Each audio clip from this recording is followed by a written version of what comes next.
Saudara, di Maluku akan dibangun sejumlah proyek strategis nasional, diantaranya Maluku sebagai lumbung ikan nasional dan pembangunan Ambon Newport.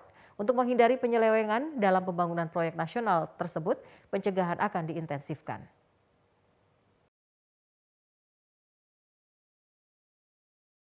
Deputi 1 Kepala Staf Kepresidenan Febri Kelvin Tetelepta dan Direktur Pencegahan KPK sepakat mengintensifkan pencegahan dalam pembangunan proyek strategis nasional yang ada di Maluku.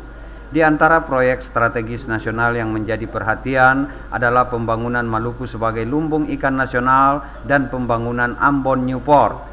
Dalam kedua proyek strategis nasional ini, KSP dan KPK sepakat untuk melakukan pembenahan yang substansial dengan mengintensifkan pencegahan agar dapat menghindari penyelewengan.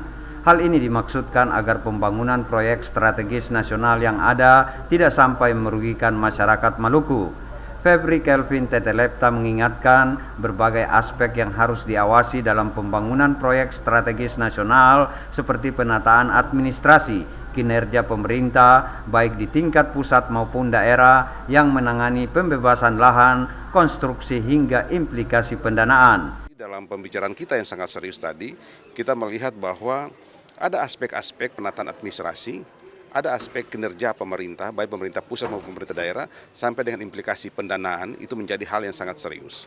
Nah, oleh sebab itu, di satu sisi kita mempersiapkan pemerintah dalam proses penyelesaian permasalahan yang ada, baik itu tentang lahan, tentang konstruksi, maupun bagaimana kita membangun sebuah sistem rantai pasok dingin agar nelayan-nelayan kecil di pulau-pulau itu juga mendapat sebuah rantai pengamanan terhadap produksi mereka, ada kepastian harga, ada kepastian daya tampung, dan ada kepastian untuk membangun sebuah sirkulasi sistem perikanan di Maluku maupun juga regional di Indonesia Timur untuk membangun kehidupan nelayan yang lebih baik lagi.